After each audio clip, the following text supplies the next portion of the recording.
First of all, thank you for inviting me. And the reason why he came after almost 2 years of his election in 2020 shows the seriousness of the situation, not only in the Middle East, but in the US Arab political and economic ties. In the current crisis in Ukraine, for the US, EU, Australia, Japan, and South Korea, it's very important to have Arab countries on their side. 4 or 5 months after the beginning of the Russian intervention, Arab world remained neutral or maybe even pro-Russian. If we talk about the Russian intervention in Ukraine, most of pundits and people in the so-called Arab street find excuses and understanding of Russian position in that conflict. So the reason why Biden, as a president, came directly to the Middle East and he met with Israeli leadership and also Arab leaders in Jeddah is to show that the US didn't abandon this part of the world. They're not going to leave the Middle East for Iran, China, and Russia. This is their main fear, that if the US loses some of its influence, which it exercised for past 85 years or maybe 100 years, the vacuum will be filled with other global players, namely Russia, China, and maybe Iran as a regional player. So he wanted to assure Arab leadership that the US policy is still here, present, the US is strong, and they can guarantee security for pro-American regimes in the region. I believe that it's the US foreign policy, which is sometimes represented by former President Donald Trump, sometimes by the current President Joe Biden. But what's important to know is that regardless of which party is running the US administration and regardless of who's the current president in the US, their foreign policy has very little to change, and they have long-term plans for different regions in the world. In this case, Palestine and so-called peace talk, which is dead for many years. Lots of people were hopeful that Obama will change the policies of Bush younger, but it didn't happen. On the contrary, they continuously supported the Israeli side and marginalized PNA. And it's not the coincidence that they didn't spend, or that Biden didn't spend lots of time talking to Mahmoud Abbas. It shows that Mahmoud Abbas is sidelined compared to Israeli policymakers. And as long as the US continues to unilaterally support Israel and Israeli leadership, the peace process will be dead. First of all, the number of military installations and bases keeps growing year by year. They just regrouped military from Iraq and Afghanistan to some other theaters of war. What happened last year in Kabul and in Afghanistan was planned by Trump's administration. So Joe Biden just continued what was already agreed by former President Donald Trump and his team. They agreed with Taliban in February 2020 that the US military and NATO will withdraw from Afghanistan. After 20 years, you can hear lots of criticism about American intervention in Iraq and Afghanistan and how they didn't achieve their goals. I have a different opinion. I think the military-industrial complex, which controls the U.S. policy, and they have the main say in creating foreign policy and deciding about whether certain countries and regions will be invaded or not, maximally exploited the situation with Taliban. The war in Afghanistan wasn't waged because of women's rights or Afghani women's football team. So most of money ended up in the coffers of American military. They were main beneficiaries of that conflict. Some portion of that money ended up in NGOs and different local institutions, corrupt leadership of Karzai's government and government of other local henchmen. But the main benefactor and the main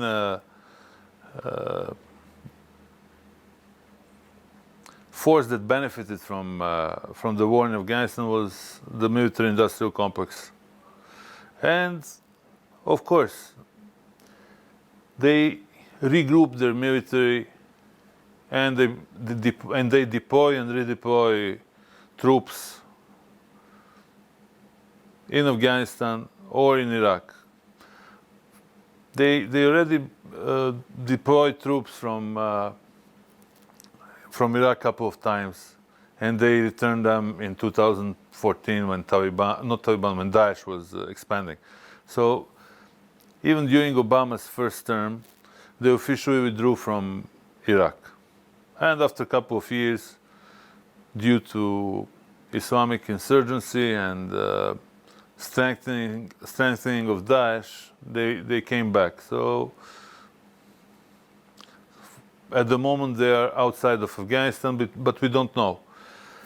One of decisions by Biden and his administration was to have full access of Pakistani airspace. And they negotiated with Pakistani politicians on having the free access to use drones and airspace in order to control what's going on in Afghanistan. I don't believe that they're interested in a long-term peace. On the contrary, their economy is a military economy, and it doesn't matter whether Democratic Party is in Washington or Republican Party. On the contrary, sometimes Republicans are more reasonable than Democrats. Democrats present themselves as freedom fighters and fighters for democracy and human rights, but on the contrary, they use human rights and human interventions as a pretext for military conquests and wars in different parts of the world, like in former Yugoslavia or in Libya or in Yemen. So the problem is that the main economic power within the US is the military-industrial complex, and they have a very important role in the politics. Recently, Saudi regime and Iranian regime started positive political talks, and relations between Riyadh and Tehran improved in past few months. Iraq was a neutral ground when diplomats from both sides came and discussed all kinds of issues which hindered positive relations between Iran and Saudi Arabia. And by creating the Arab version of NATO, these relations and negotiations will collapse. If the US plans to isolate Iran from its neighbors, it will be bad for the stability of the region. Because Iran itself has its presence in Yemen, in Iraq, in Lebanon, in Saudi Arabia as well. We have a big Shiite minority in Saudi Arabia, so on the long run, it would be much better for both Saudi Arabia and Iran to normalize diplomatic ties, to normalize cultural ties, and to start a normal flow of pilgrims and people between two states. Instead of forming the Arab version of NATO, it would be much better if we have a higher level of economic cooperation between Arab states and between Turkey and the Arab world and Iran and the Arab world. Maybe for Israel it would be good. Arab version of NATO and the isolation of Iran would be beneficial for Tel Aviv. For them, any kind of crisis in the region is a good news because they can continue with escalations and they can continue with provocations in Jerusalem and on the occupied territories. But if the region is economically better off, if in the region we have more of political stability, then the regional players would be stronger, and it would be more difficult for them to make unilateral moves like what they did so far. And also they are under American umbrella, and if they don't enjoy political, military, and economic support from the US, they would probably think more seriously about the peace process, and they would accept a two-state solution. Unfortunately, two-state solution is dead for a long time. Exercised by the US is a typical colonial attitude, and of course, Israel itself is a colonial outpost. Founders of Israel were Europeans and not residents of the Middle East. The US continues its arrogant policy of dictates and blackmail. On the contrary, China always respected the sovereignty and territorial integrity of Arab states, and China never imposed any aggressive policies in this region. On the contrary, China always tried to penetrate this region through the economy and culture, not through military installations and bases. Do we have any Chinese military installation outside of China? I don't think so. While in the Middle East we have more than 25 American military installations and bases. So the approach is totally different. One approach respects local culture, sovereignty of Arab states, and peaceful coexistence. While the problem with the US policy is that they still rely on military force, and they dictate to their enemies and friends alike what they want to do and what they have to do. It's like a list of what certain states should be implement and what lines they shouldn't cross. Whether these states are perceived as American foes or so-called allies, they have to be aligned with the US policy. And we see this clearly in the EU. EU, particularly Germany, is losing from embargo imposed on Russia. We'll see in coming months what will be the economic and economic impact on EU countries. So far, they have a problem with lack of Russian gas and oil. Also, we are witnessing the food crisis induced by the war in Ukraine. Yesterday, Biden promised $1 billion as a help for this region, which is not sufficient, of course. 1 billion for the region of 300 million doesn't seem as a sufficient solution. It's more like a palliative than a real solution. I firmly believe that the Chinese approach and Chinese way of dealing not only with the Arab world, but in general, dealing with different regions and different cultures is, on the long run, more successful than the US approach. We see what happened with Ukraine. Ukraine was a state which started cooperation with NATO and Washington in particular, even before the Orange Revolution in 2004. When Second Gulf War happened in 2003, the third biggest contingent came from Ukraine, and between 2003 and 2008, around 5,000 to 6,000 Ukrainian officers and servicemen maintained the military occupation, maintained the grip on Iraqi people. So Ukraine didn't lead a neutral policy.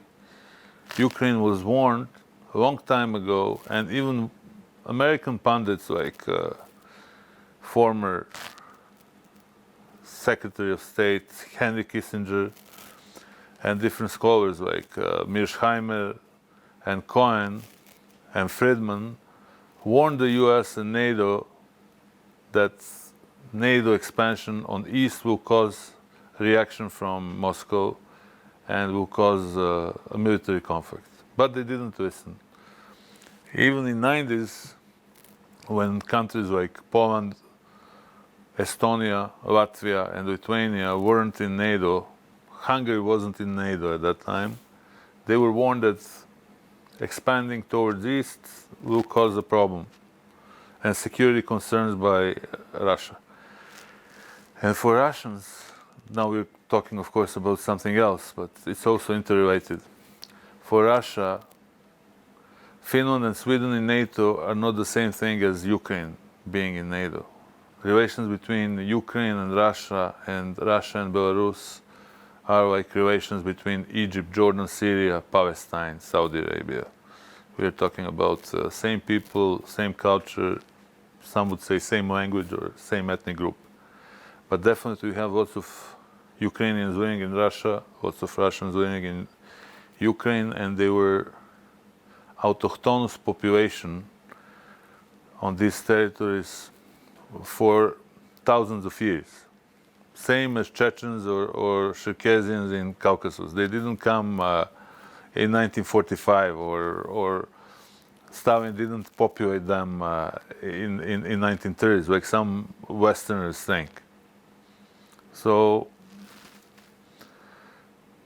every action creates a reaction, and this is what happened, unfortunately, in the Eastern Europe.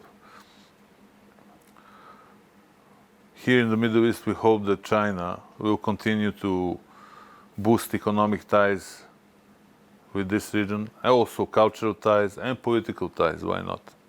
Because we shouldn't be dependent only on one center.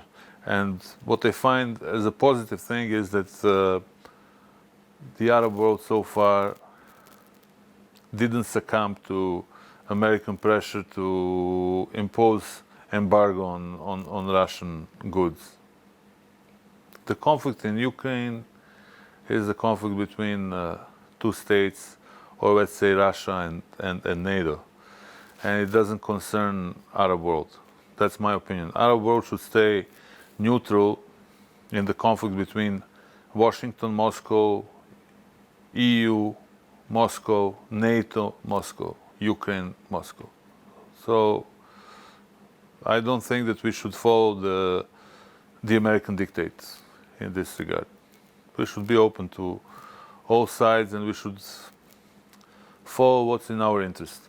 And our interest is not confrontation based on who's the foe of Washington and who's their ally, or maybe short-term ally, because we know very well that many times in the history they would dump their allies and they would betray their so-called friendly regimes, like the one in Afghanistan. Most of these people ended up in exile, and They would leave them to hang on the planes. yes, of course. Yeah, this is how they respect them.